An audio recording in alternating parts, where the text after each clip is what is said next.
qui est une plateforme qui accompagne les femmes dans leur santé reproductive dans les entreprises, qui essaye de faire bouger les lignes, d'accompagner les DRH, les collaborateurs, les managers à faire des politiques d'entreprise favorables pour la santé des femmes. De mon côté, je me présente aussi, donc je suis Marilyn Clarac, j'ai fondé l'entreprise Casarina. Vous pouvez me retrouver sur Instagram et en fait, j'accompagne les personnes en désir d'enfant qui ont un chemin à parcourir sur ce long chemin qui peut être assez tortueux. Et donc, je les accompagne émotionnellement. Donc vraiment l'idée c'est de faire de ce chemin quelque chose de beau avec du recul, qui paraît, complètement, vrai et complètement authentique par rapport à toute cette démarche. On va voir les peurs, les blocages, on essaye un petit peu de libérer des choses et d'apprendre surtout à mieux se connaître parce que je trouve que c'est un beau cadeau qu'il peut y avoir sur ce chemin. Voilà. Et donc aujourd'hui, on est avec Christine. Christine, je vais te laisser te présenter brièvement et puis nous partager aussi le parcours que tu as pu vivre toi en tant que maman solo. En fait, juste pour le cadre de ce talk, on va partir sur à peu près 45 minutes d'échange et on gardera un petit peu de temps pour, voilà, si vous avez des questions, n'hésitez pas, vous pouvez les mettre dans le chat. Merci beaucoup. Super, merci. Du coup, bonjour et ravie. Moi,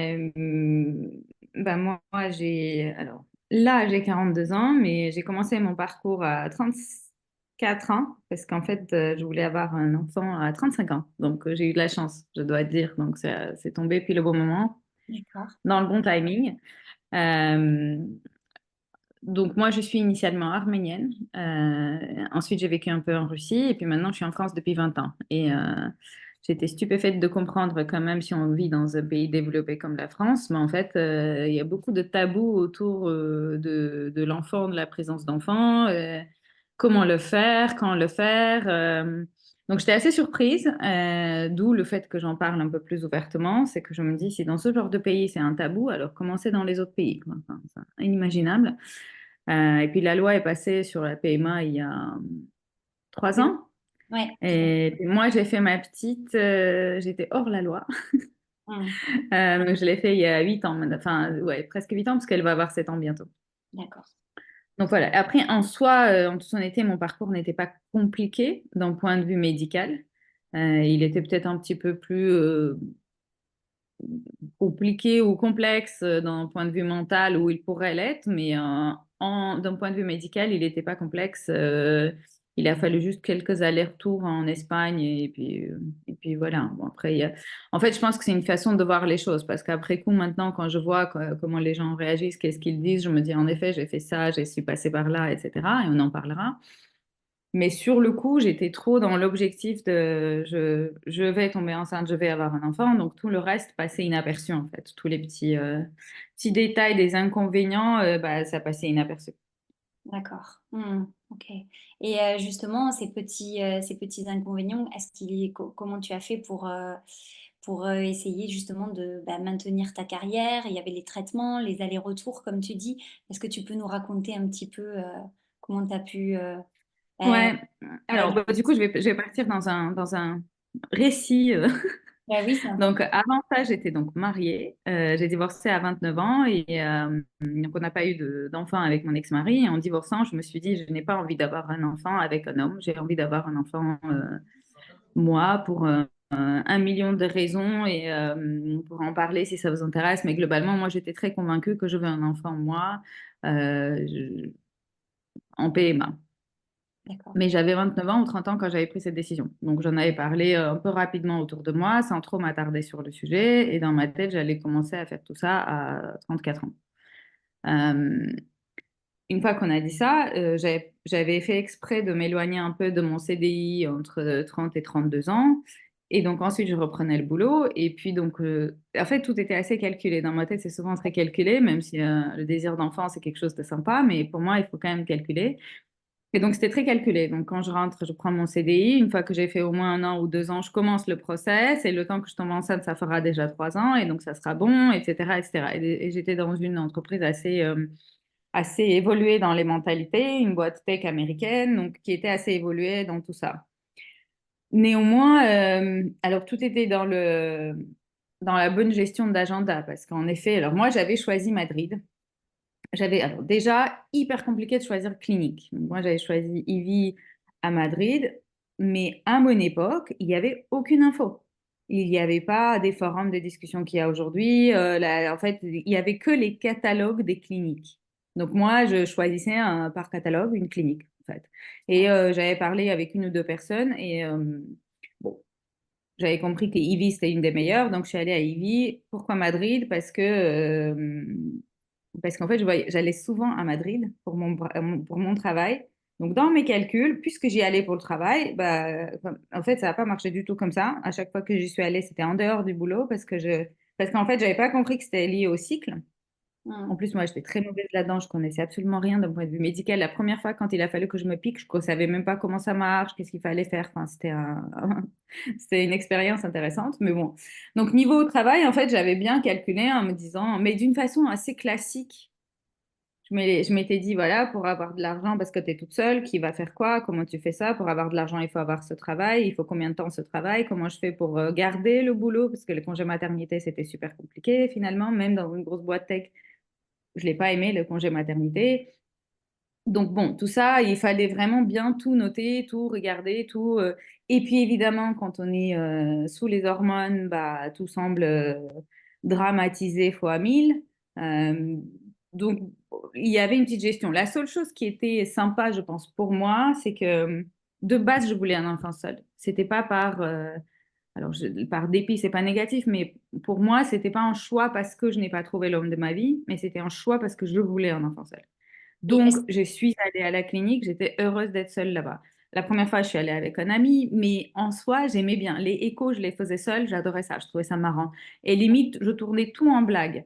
Donc, toutes les remarques du style, bah, il est où le papa, est-ce qu'il n'arrive pas, etc. Bah, du coup, je répondais en second degré. Moi, ça me faisait marrer, ça choquait un peu les gens autour. Comme au début, quand on me demandait est-ce que le papa est heureux quand ils ont su que j'étais enceinte, bah, mes réponses étaient un peu choquantes, vous voyez. Donc, mais j'avais fait exprès parce que je me mettais un peu à provoquer, parce que je trouvais que les questions étaient beaucoup trop classiques. Et donc, question classique, réponse provocante. Mm. Et donc, moi, je me suis marrée. Moi, j'ai bien aimé tout le truc. Après, évidemment, première grossesse, j'ai eu une fausse couche. Évidemment, c'était pas très marrant. Évidemment, c'était dans une ambiance pas fortement sympathique. Mais bon, voilà, il y a eu des moments complexes, mais j'ai essayé de tout tourner dans un truc. C'est un projet, c'est marrant, je suis dedans, on va y arriver. Enfin, voilà, c'était. Donc, c'est pour ça. Et en soi, techniquement, médicalement, mon cas n'était pas trop compliqué, honnêtement. Voire pas du tout, même. Ouais. Et il y avait, tu nous dis qu'en fait, tu avais décidé d'avoir cet enfant toute seule. Est-ce qu'il y a eu, je sais pas, une sorte de déclic? Qu'est-ce qui a fait que tu t'es lancée? Ça pourrait peut-être intéresser des personnes qui nous suivent. C'est marrant parce que quand j'écrivais le livre, ça c'était la partie la plus difficile parce que pour moi c'était tellement évident, mais de l'expliquer, hyper compliqué. Je pense que globalement, moi j'ai du mal à croire dans le fait qu'on peut vivre avec la seule personne toute la vie. À partir de là, un moment, il y a un divorce. Ce qui veut dire, un moment, il y a une garde partagée si ça se passe bien. Ou alors, il y a l'abandon. Donc, en partant de là, je me suis dit, bah, alors déjà, on va s'éviter la guerre partagée, on va s'éviter l'abandon, on va s'éviter tous les trucs. Alors, je sais que c'est pas très positif dans la vision de la famille, Mm. mais pour moi, c'était la version la plus sereine pour l'enfant et pour moi de gérer notre petite famille, la mienne et la sienne. Alors, je D'accord. remets pas en cause les hommes. Je suis certaine qu'il y a et j'en ai vu, il y a des super papas qui s'occupent de leurs enfants. Il y a de tout. Donc, je ne remets pas en cause les familles, les gens qui y croient. Moi, dans mon fonctionnement, c'était beaucoup plus simple et aussi beaucoup plus heureux qu'on soit toutes les deux. Parce qu'on ne sait pas, nous, ce qu'on devient après la grossesse.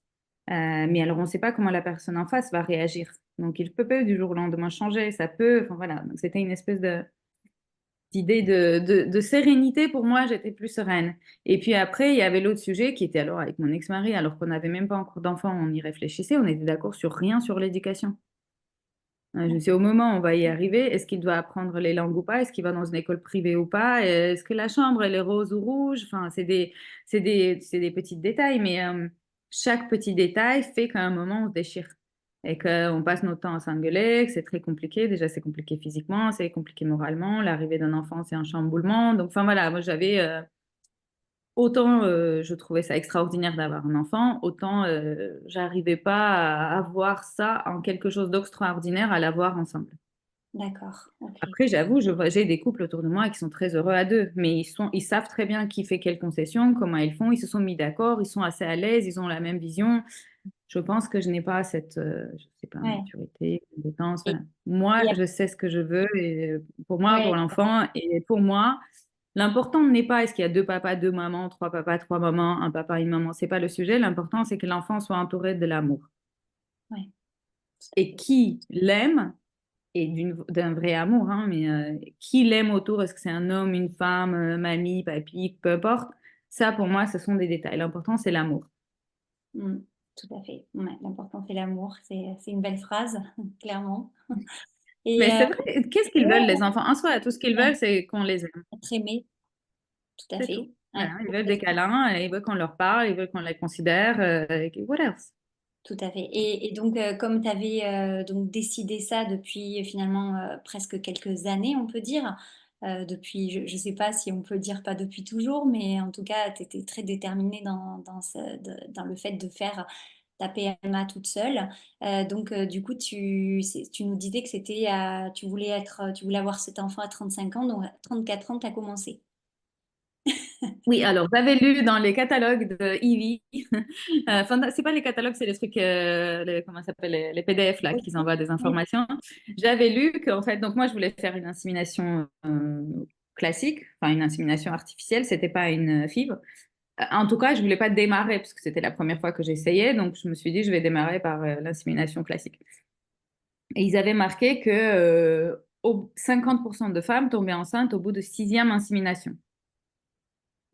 Donc moi, dans mes calculs, sixième insémination, il te faut au moins un mois pour se faire inséminer, etc. Donc il faut au moins un an. Et que si ça arrive à 37 ans, bah c'est pas grave, mais si je veux 35, il faut quand même que je démarre au moins à 34.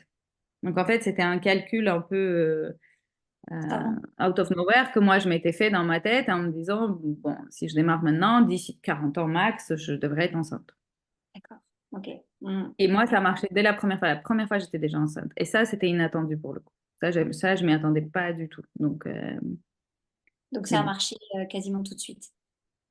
Ça a tout de suite marché. En fait, j'ai fait deux vraies inséminations et les deux ont marché. Le premier, j'ai fait euh, une fausse couche incroyable. Et la deuxième, j'ai fait une fausse couche la veille de mon anniversaire à Milan dans une réunion où il y avait que des mecs autour de la table. Ah, ouais, Et là, vous sentez, il y a un truc qui va pas, mais en fait, alors, ouais, un, ils sont pas censés savoir ce qui se passe. Et deux, comment tu gères? Tu es à Milan, personne parle anglais. ouais, Et ouais, là, j'ai trouvé la clinique très sympa. Je les ai appelés, je leur ai demandé. Donc, je suis sortie de la réunion, j'ai dit, j'ai une urgence. Non, je crois même que je suis arrivée jusqu'au bout de la réunion. J'ai appelé la clinique, ils m'ont expliqué quoi faire. Ils m'ont dit, respire, rentre à la maison et puis tu continueras demain. Et ouais, donc, d'accord. après, j'ai fait. Et le lendemain, c'était mon anniversaire. Donc, ça a été confirmé le lendemain, le jour de mon anniversaire. Eh beh, Donc le soir, j'ai ouais, ouais, picolé.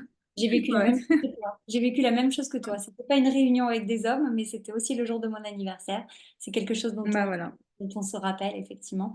Et justement, tu nous parlais, bah, de alors j'en profite juste pour vous dire qu'il y a eu un superbe talk, lundi sur les fausses couches aussi que je vous invite à regarder si vous avez les replays sont disponibles. Je pense que vous pouvez les avoir très très facilement en nous écrivant et donc voilà, j'en profite pour le dire parce que c'était un très beau moment aussi.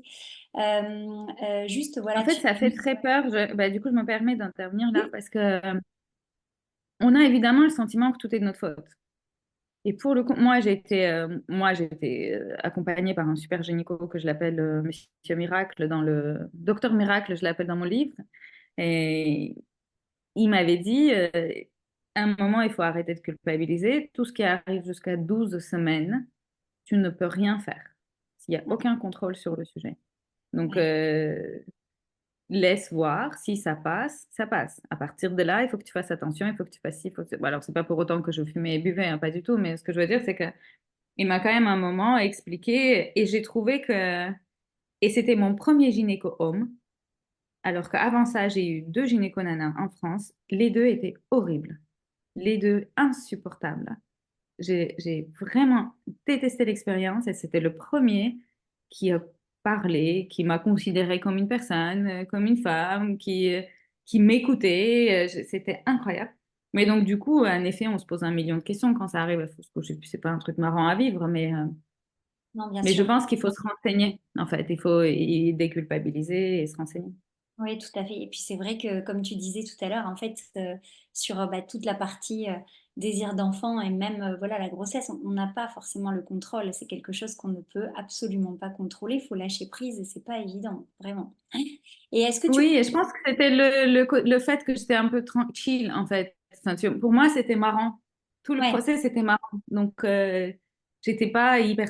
Alors, j'ai hyper angoissée à partir du jour 1 quand je savais que j'étais enceinte, les 2 grossesses. Mais le reste, c'était fluide, je laissais faire. ouais, bien obligé. Ouais, bien Mais sûr. j'avais fait exprès de commencer à 34 ans pour ne pas stresser pour le timing et de me Ouais. dire, allez, je laisse faire, on verra. D'accord, ouais. Et justement, tu nous parlais de cette réunion que tu avais avec, que des hommes.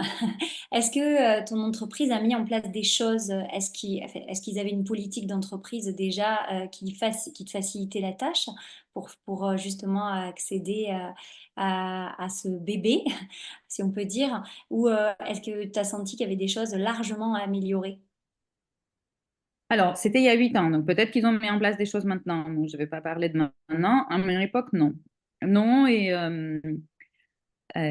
en fait, c'était une boîte avec la moyenne d'âge en France de 30 ans, une D'accord, très grosse boîte, mais la moyenne d'âge des gens, enfin des collaborateurs était de 30 ans. Et donc, d'un coup, l'année où moi j'ai accouché, il y a eu 3, 4 autres femmes qui ont accouché, et on s'est rendu compte qu'il n'y avait même pas de crèche. Parce qu'en fait, c'était une boîte beaucoup trop jeune. Donc 27, 30 ans, la moyenne d'âge. En France, on n'était pas du tout dans le il faut accompagner, il faut faire. Donc c'était pas une entreprise contre, mais c'est juste qu'à aucun moment, ils avaient encore considéré le fait que c'était possible, faisable, etc. Peut-être qu'ils ont mis en place des choses, je sais pas. Je sais qu'il y avait une infirmière et que ma première expérience avec l'infirmière était horrible parce que, vous savez, vous devez vous piquer depuis le truc qu'on met là, les 250, enfin, c'était une petite piqûre rapidement. Évidemment, il faut le faire à un jour fixe, à une heure fixe, 2 semaines. Et donc, moi, j'avais à peu près regardé mon agenda et calculé quelle était l'heure, la meilleure heure où il fallait le piquer. Et donc, vu que mon agenda était sympathique, ça devait être midi. Enfin, voilà, c'était entre midi 15 tous les jours. Évidemment, j'étais au travail à ce moment-là et tu le fais où et quand? Donc, premier réflexe, j'ai appelé les infirmières. Elles ont dit, franchement, tu peux le faire toute seule, tu n'as pas besoin. OK. J'ai acheté ce qu'il fallait à la pharmacie, mais je ne me suis jamais piquée. Jamais. Donc, il est midi et je ne sais pas comment faire. Donc, je suis allée voir l'infirmière de l'entreprise en lui expliquant que je faisais la PMA, que c'était moyennement légal en France, mais qu'il faut que je me pique, mais qu'en fait, je ne sais pas comment faire. Est-ce que tu peux m'expliquer? Et pendant 30 minutes, elle m'a pris la tête et elle m'a pas piqué. Elle m'a renvoyé, elle m'a dit non, ça a l'air trop pas légal ton truc, aucun moyen, va voir ailleurs, appelle les autres infirmières. Mais pendant 30 minutes, elle m'a pris la tête quand même. Et du coup, je suis partie et je suis retournée à la pharmacie où j'avais acheté. Parce ouais. que du coup, le temps presse en fait, t'es à un jour près. Enfin, chaque minute compte à ces moments-là. Donc, je suis retournée à la pharmacie où j'avais acheté et j'ai eu de la chance. Encore une fois, un monsieur qui tenait la pharmacie, il m'a dit, écoute, venez, je vais vous montrer comment vous le faites. Je vous fais la première fois et vous le ferez les autres. Du coup, il m'a amené dans son bureau pour me montrer comment on le fait. Je me suis dit, mais c'est dingue, tu as une infirmière dans ton entreprise qui t'envoie balader en te prenant bien la tête, et puis l'autre qui t'explique comment faire. Enfin, je me suis dit, là, en fait, là, alors, j'espère que c'est mieux, hein. C'était il y a encore une fois, c'était il y a 8 ans, mais à l'époque, mais tout le monde te prenait la tête constamment. Ouais. C'était Et donc, heureusement, je savais ne pas entendre ce qu'il disait autour, parce que sinon, tu sors, t'as mal à la tête, enfin, constamment, quoi. Parce que chacun a son opinion à donner sur le sujet, évidemment. Et toi, Christine, du coup, tu en as pas du tout parlé avec, par exemple, les ressources humaines, avec, ton manager? Non, non, non, du tout. Non. Non, non, alors ça s'est très vite. Alors moi, avec le hormone, j'ai gonflé très vite. Donc je pense que ça s'est très vite vu. Euh, et, euh, et mon équipe a très vite compris parce que je ne buvais pas. Mais je n'ai jamais dit que je voulais le faire. Mais à partir du moment où c'était vu, j'ai commencé à en parler. Mais D'accord. avant, non, je suis jamais allée. Pour moi, il n'y avait aucune aide. J'aurais pu avoir aucune aide, ni d'un côté ni de l'autre, ni de mon. Alors, mon manager, c'était un Américain aux US. Ouais. Pour lui, c'était beaucoup trop loin. Est-ce que quelque chose, qu'est-ce qui aurait pu faire que tu aurais pu en parler? Avoir des Alors, avantages? c'est marrant. Rien, là, dans le contexte dans lequel j'étais, rien.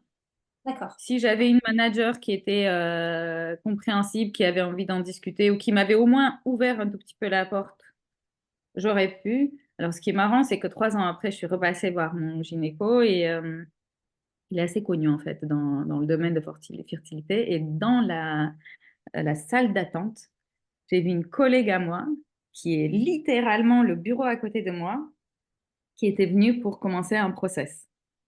Mon Dieu, qu'est-ce qu'elle s'est sentie mal. Oh, elle était, et pourtant, en fait, moi, j'étais au niveau de son manager à elle, et pourtant, on était plutôt copines avec elle, mais elle s'est sentie super mal. Alors, elle s'est sentie obligée de m'expliquer, de me demander de ne jamais rien dire à sa manager.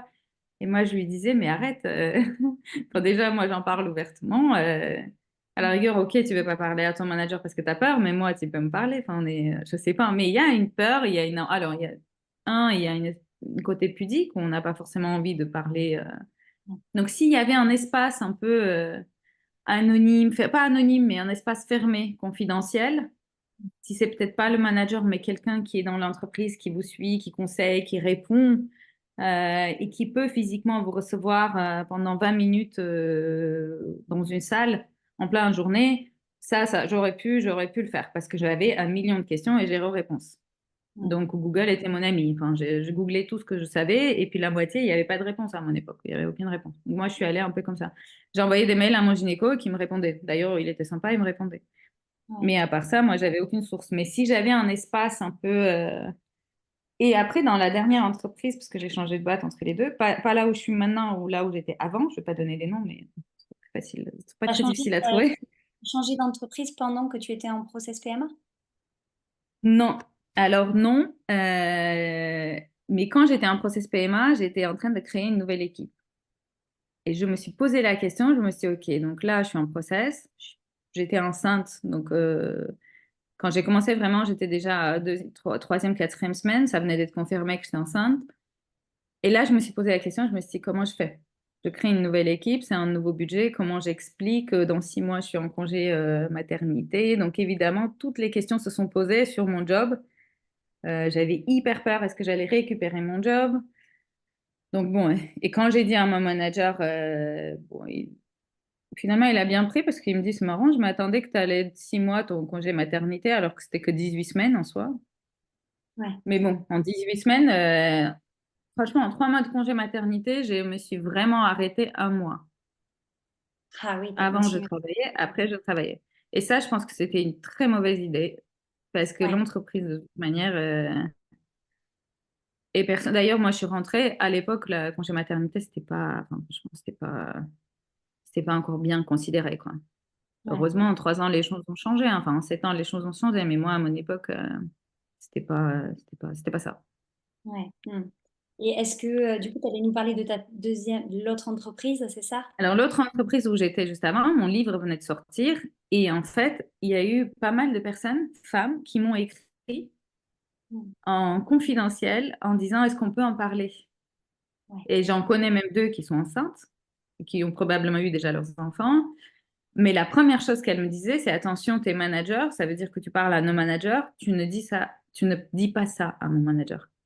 Donc Ouais. évidemment, quand il y a une confidentialité, euh, et parfois elles veulent juste comprendre juste ton parcours.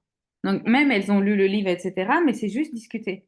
Ouais. Parfois, tu as juste besoin de chatter et que quelqu'un te dise que ça va aller. Peut-être que ça ira pas, j'en sais rien parce qu'on n'est pas médecin, on ne sait pas, mais juste que quelqu'un t'entende.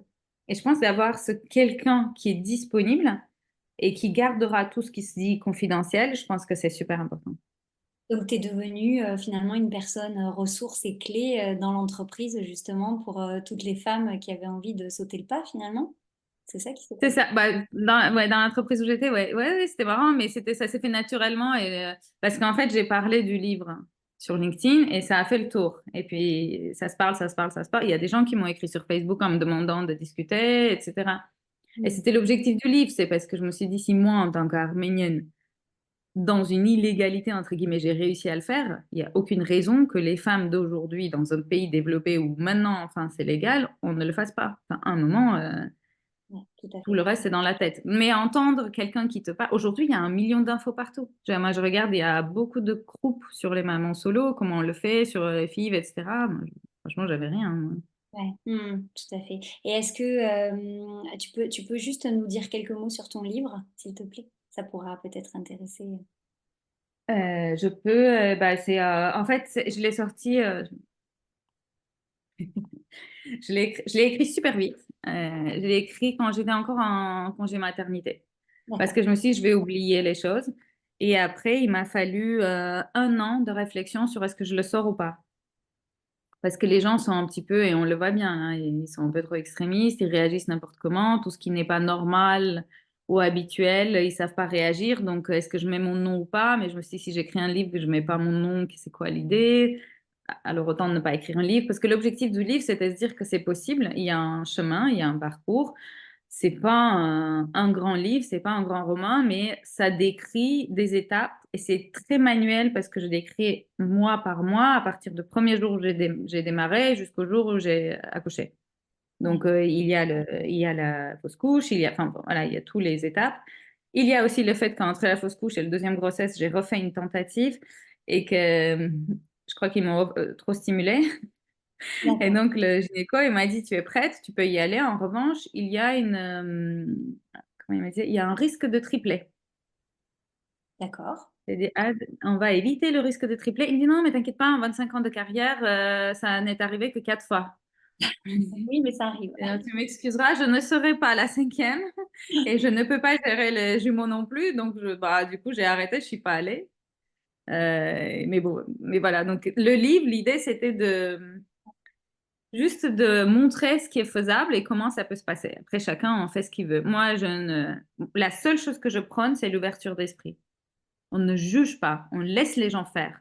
Nous, on se juge déjà beaucoup trop pour en plus que l'autre se permette de nous juger et que nous, on l'écoute ce qu'il nous dit. Donc, à un moment, non.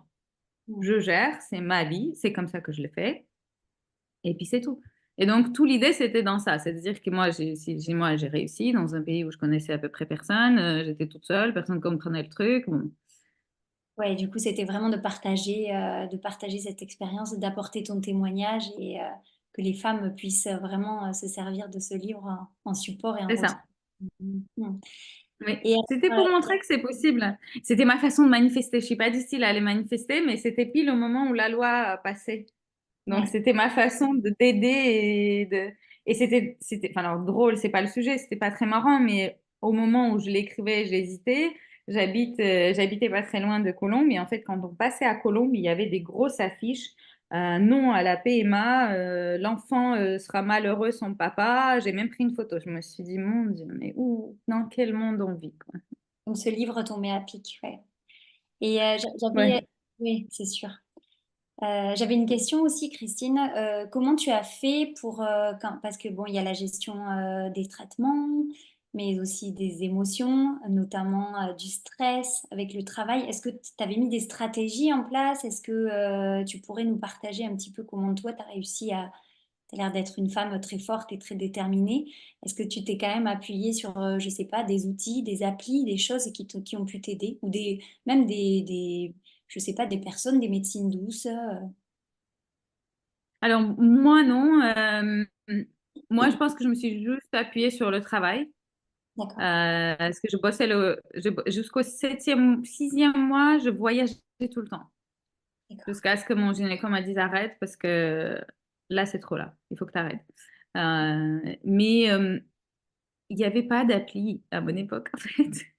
La seule chose que je faisais, je discutais avec mes copains, sachant mes copains et mes copines, et pas tout le monde, parce que tout le monde, enfin, la majorité de mes potes, ils n'étaient jamais enceintes. Enfin, donc, c'était pas.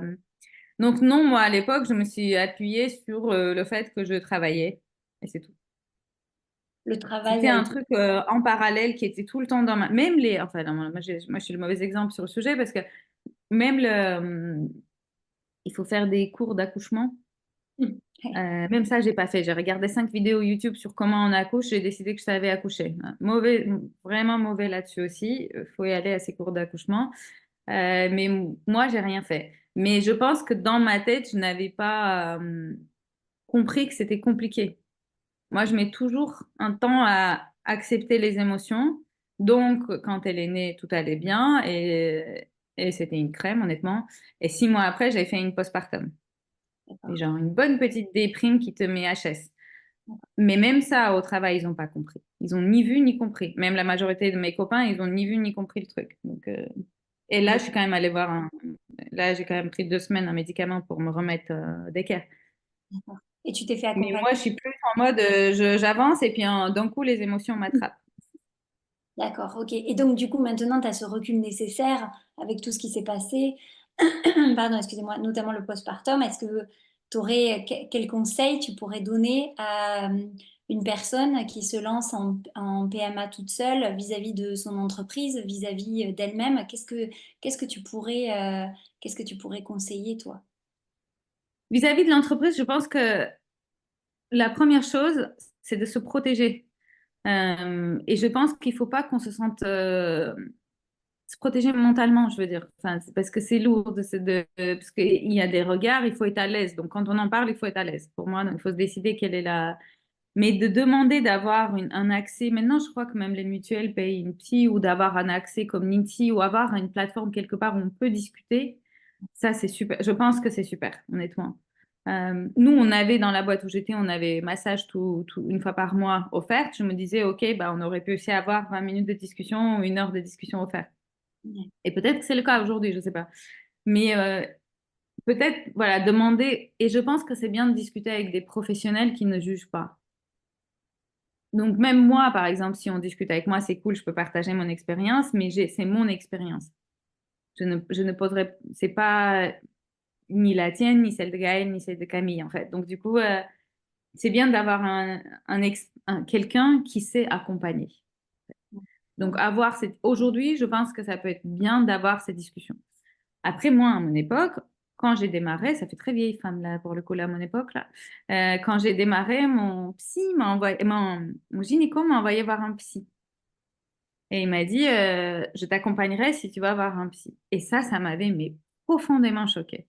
Parce D'accord. que je me suis dit, et pourtant j'adore mon gynéco, mais je me suis dit, j'ai été sortie hier soir, je venais aujourd'hui te dire que je suis enceinte, ça va. Mais si je veux faire un enfant toute seule, il faut que j'aille voir un psy. Mais après, avec le recul, je pense que ce qu'il voulait, c'est de s'assurer que c'était pas juste un. Donc, je comprends, mais moi, ça m'avait choquée. J'ai été d'ailleurs exécrable avec ce pauvre psy. Bon, Et du coup, évidemment, j'ai quand même continué. t'es pas allé voir le psy, finalement? Ou la psy? Et si, je suis allée le voir, mais j'étais très sarcastique, désagréable. J'ai pas arrêté de le challenger, donc bon, il s'est dit, Ok. laisse tomber. J'ai fini en lui disant, c'est bon, j'ai passé l'examen, je peux être maman. Enfin, mais j'avais très, très mal pris, très mal pris. Ouais. Et puis, j'étais, de toute manière, j'avais déjà un psy depuis un moment, donc j'avais quelqu'un avec qui je parlais. Alors ça, c'est peut-être une des choses que j'ai fait, c'est que j'étais quand même suivie par une psy. Pas à cause de la PMA, je l'avais depuis un moment, mais il y avait quand même quelqu'un à qui je pouvais parler qui était neutre. Et je pense qu'avoir quelqu'un qui est neutre, qui pose les bonnes questions, qui s'assure que tu fais ce que toi tu as envie, parce qu'on oublie très vite de faire ce que nous on a envie, ça c'est quand même important. Alors, soit sur une appli, soit une personne, un coach, soit des workshops, soit des gens qui sont passés par là, mais je pense que ça c'est la partie la plus importante.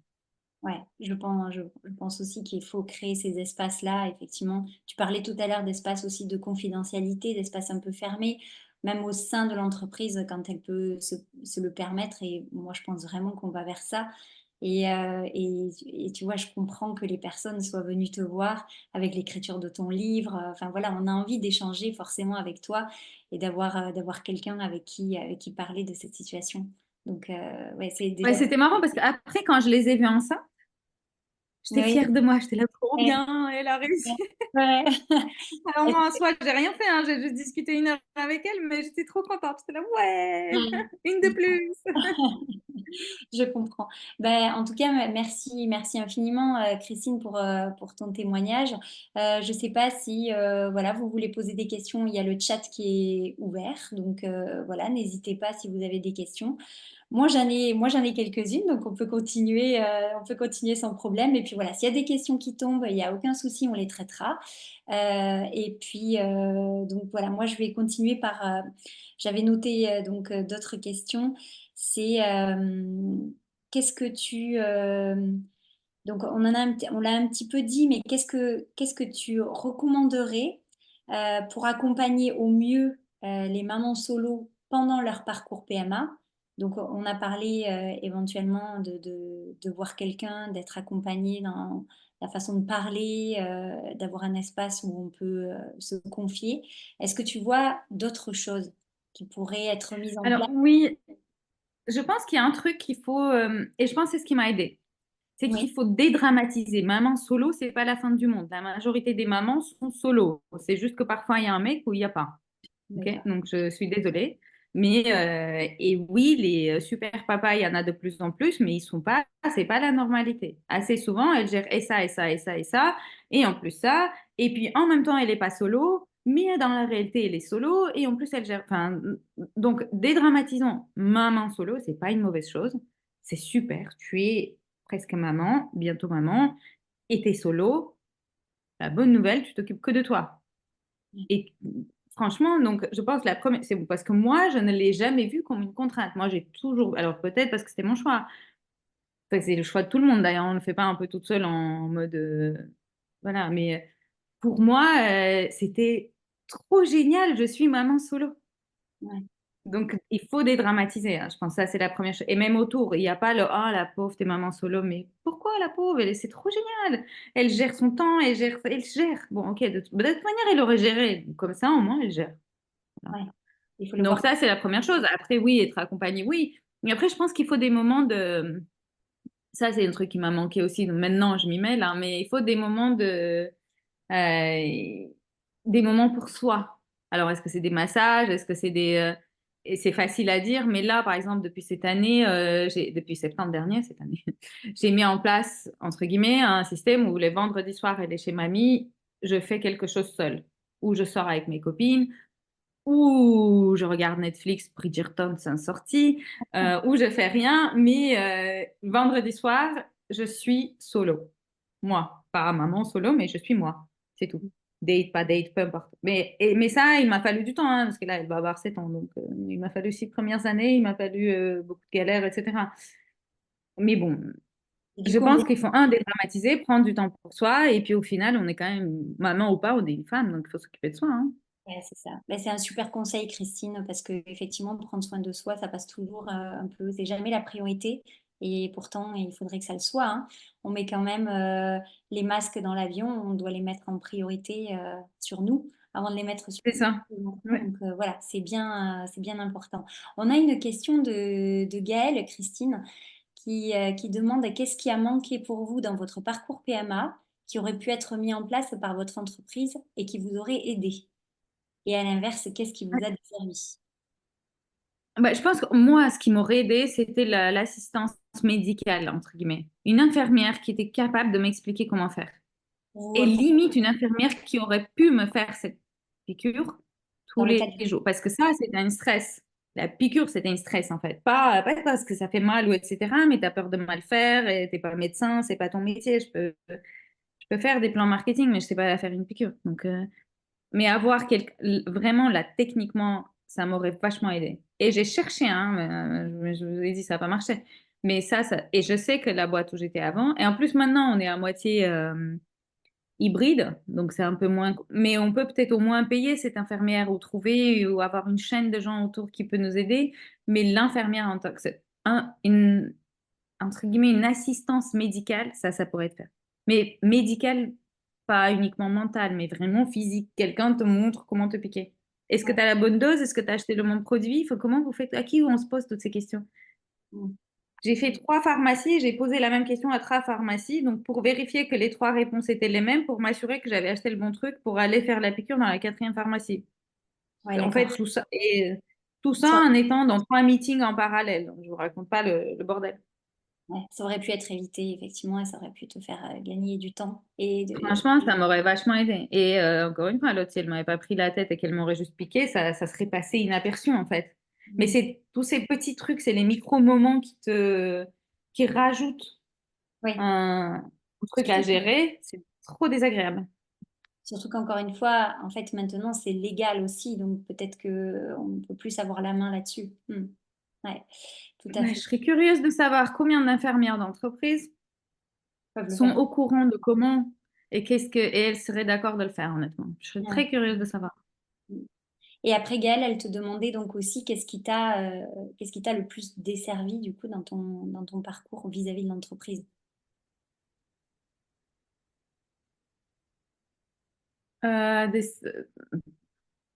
Dans le parcours, rien, je dirais, parce que. Alors, j'ai eu de la chance, parce que puis le moment quand j'étais enceinte la deuxième fois, il y avait une réorganisation dans les équipes. Et donc pendant un mois, j'avais pas de management, j'avais pas, enfin voilà, j'étais. Et donc c'était pile le mauvais mois, enfin pas le mauvais ou le bon mois, mais c'était le 3e trimestre, donc où j'avais bien gonflé, c'est pas le 3e trimestre, le 3e mois du premier trimestre où j'avais gonflé, etc. Donc du coup, je suis pas allée au bureau du tout pendant un mois. Donc parce qu'on est rendu compte de rien. Ça, c'était cool. Mais rien, rien m'a desservi en soi. Parce que du coup, ils m'ont pas vu pendant un mois. Et puis, du coup, ils m'ont vu enceinte. Du coup, c'était rigolo. Ouais. Un peu moins pour eux, mais bon, pour moi, c'était rigolo. D'accord. Est-ce que oui, et question qui peut être importante. Alors, on a une autre question, pardon, de Camille. Pour le médical, notre infirmière ne souhaite pas prendre la responsabilité, c'est plutôt une observation. Donc, pour le médical, notre infirmière ne souhaite pas prendre la responsabilité de faire des vaccins pour la grippe, donc pour la PMA. Oui, on imagine que c'est... Ouais. Non, mais là, enfin, tu as tout à fait raison, Camille. En fait, c'est dingue, mais à quoi? Expliquez-moi à quoi servent alors. Je suis désolée, mais pourquoi avoir. Moi, je suis allée voir 3 fois une infirmière pour 3 différentes entreprises avec 3 différentes demandes. J'ai jamais eu de réponse. Après, je remets pas, je comprends, ils ont un travail, c'est différent, je juge pas, je connais pas leur job. Mais pour le coup, qu'elles sachent nous faire des piqûres, des trucs banals que nous, on n'est pas capable de faire, je pense que ça serait sympa. Après, Et, c'est pas grave, il y a toujours un pharmacien sympathique qui te fera le vaccin et qui te montrera comment te piquer.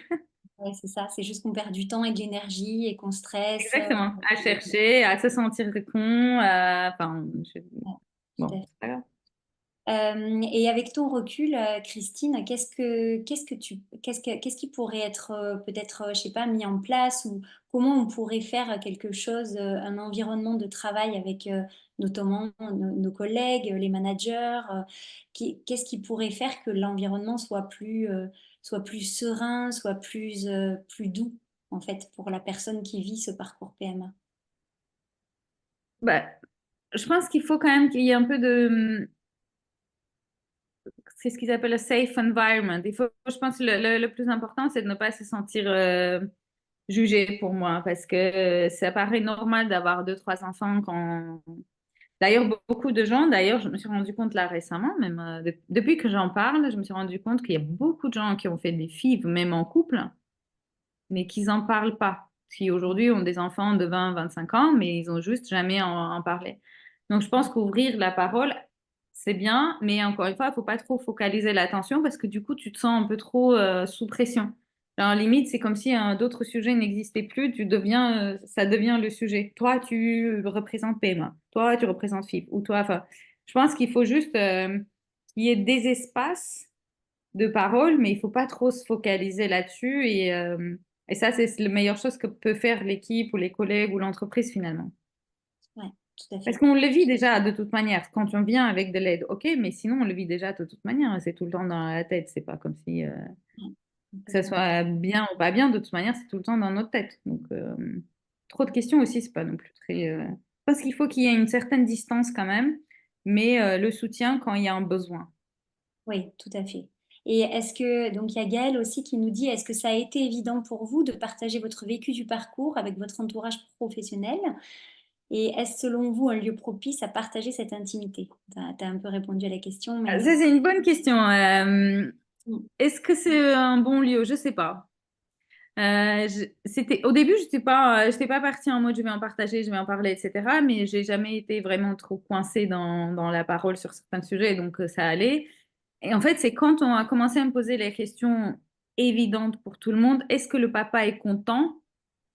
C'était même pas est-ce qu'il y a un parce qu'ils savaient tous que je n'avais pas forcément de papa ou que j'avais divorcé. Ils savaient pas. En fait, personne ne connaissait vraiment ma vie personnelle.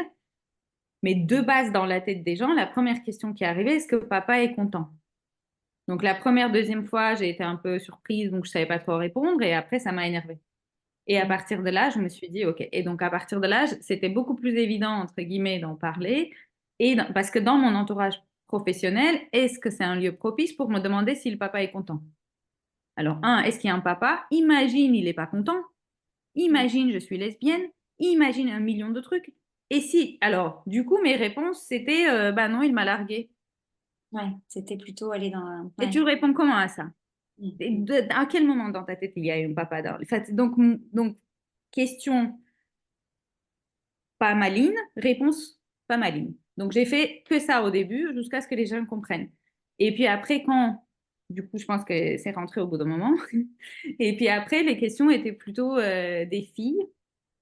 Et donc là, entourage pro ou pas pro, même si c'était plutôt des collègues, leurs questions, elles étaient très orientées et avec des réponses en mode j'aimerais trop le faire, mais j'ai pas le courage. Comment t'as fait pour le décider? Donc là, pour moi, entourage pro ou pas pro, en soi, ça n'avait pas d'importance parce que c'était une question d'une femme à une femme. Ok, on était au boulot, on était autour de café, à la cafette de l'entreprise, mais tu voyais que c'était quelque chose qui leur tenait à cœur. Mm. Mm. Donc, est-ce que c'est le lieu? Je sais pas. Pour moi, il n'y a pas de lieu en soi. S'il me pose des questions indiscrètes, je réponds. J'ai pas de. J'allais pas comme ça, hein. J'allais pas en mode coucou, j'ai fait la PMA, je pas du tout. Mais quand j'avais des questions, bah, je répondais. Mm. Après, je sais pas, je suis assez partagée. Alors, avec la deuxième question de Gaël, est-ce que selon vous, c'est un lieu propice pour partager cette intimité? Je sais pas. En fait, je sais pas. Dans ma tête, non. C'est pour ça que j'ai mis plus d'un an à en parler. Mais on passe de 8 à 10 heures, surtout à l'époque, on passait de 8 à 10 heures au bureau. Donc, t'en parles pas au bureau. À la maison, t'es crevé, t'en parles pas forcément à la maison. Sauf que la journée, à un moment, quand t'es pas bien, t'es pas bien. Ouais. Après, Ça a le droit. j'en parle. Ouais. T'as besoin, en fait. T'as besoin d'en parler, mais il faut bien choisir les gens avec qui. Pour moi, le pire truc, c'est les gens qui jugent. Donc, quand c'est des gens qui jugent, non, il faut pas en parler. Mais quand c'est un environnement qui est sympa, oui. On revient finalement à cette safe place Pour dont moi, on... il faut un safe place. Ouais, ouais, ouais. Moi, Mm. je me voyais pas aller. Alors, c'est drôle. C'est d'ailleurs très marrant parce que je suis désolée, ça me rappelle un truc. Je me voyais pas aller parler avec mon boss à l'époque qui était américain, à lui expliquer comment j'avais fait tout ça. Par contre, j'avais une équipe française et une fois, un soir, on était, donc moi à l'époque, j'étais la directrice marketing de plusieurs régions, y compris la France, et lui, c'était le directeur commercial de la France. Et on était en dîner de boulot. Et donc, sa femme était enceinte et j'étais enceinte. Et je sais plus comment on est arrivé d'en parler, c'était autour d'un verre, etc. Et donc, je lui ai expliqué le parcours. Et je lui disais, bah écoute, c'est très simple, t'achètes du sperme, et franchement, ça coûte même pas grand-chose, votre sperme, donc ça va, quoi. Et donc, tu fais alors, donc, c'était vraiment hallucinant comme discours. Alors, je pense que les gens autour, ils étaient un peu choqués, mais nous, on trouvait ça drôle. Et donc, lui, il me disait, mais t'imagines, le donneur, ça va être ingénieur, parce que voilà, il a fait... En fait, on en a pas... Et donc, c'était une soirée, c'était marrant, on en a parlé, on en a rigolé, on a partagé l'expérience. Pour autant, le lendemain, on n'en a pas reparlé, on n'a pas passé notre temps à boire un café à discuter de ce sujet. Mais pour le coup, je me suis dit, vraiment pas un lieu propice, mais c'est drôle. Parce qu'en Mm. fait, on a dédramatisé, il est passé à autre chose, et puis c'est tout. Et pourquoi pas? S'il me raconte que sa femme est enceinte, ben pourquoi pas? Moi, enfin, et pourquoi pas? Donc, j'avais trouvé ça hallucinant. Donc, je pense que les gens autour, ils n'ont pas trop compris. Mais moi, je trouve ça marrant. Finalement, Et c'était lui un... aussi, je sais qu'il a trouvé ça marrant.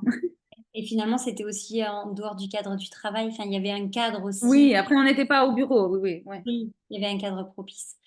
Ouais, moi je le vois mal dans une réunion balancer ce genre de blague et je me vois mal dans une réunion de balancer ce genre de blague aussi. Ouais. C'est sûr. Bon, ben, en tout cas, je crois qu'on a fait le tour de toutes les questions. Vraiment, merci, mille merci, Christine. Je pense que si je peux me permettre une dernière chose, je pense qu'il faut un peu sortir de ce qu'est-ce qui est normal et pas normal. Est-ce que c'est un lieu ou est-ce que c'est pas un lieu? Est-ce que je pense que il faut voir avec quoi on est à l'aise ou on n'est pas à l'aise. Alors évidemment, tout ce qui est violence, jugement, etc., il faut tout ça, c'est à bannir.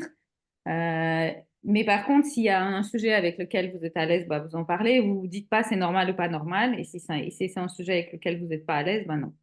Et d'aller demander sa RH, qui normalement aujourd'hui les RH sont souvent des HRBP, donc c'est un business partner, c'est quelqu'un qui t'accompagne. Elle doit garder, et elle ou ils doivent garder la confidentialité. D'aller lui demander de mettre en place un système qui va nous avoir de l'aide ou même une infirmière, un support, c'est absolument normal. Et s'ils l'ont pas fait jusqu'à maintenant, comme je pense que c'était le cas dans ma boîte avant, c'est pas parce qu'ils le veulent pas, c'est parce qu'à aucun moment ça leur a traversé l'esprit qu'il faudrait le faire. Donc c'est pas forcément négatif. Il faut juste qu'ils le sachent. Et s'ils voient le besoin, ils vont le faire. Et pourquoi pas? En soi, parce qu'aujourd'hui, trouver un bon talent, c'est super compliqué, mais alors le garder, c'est carrément plus compliqué.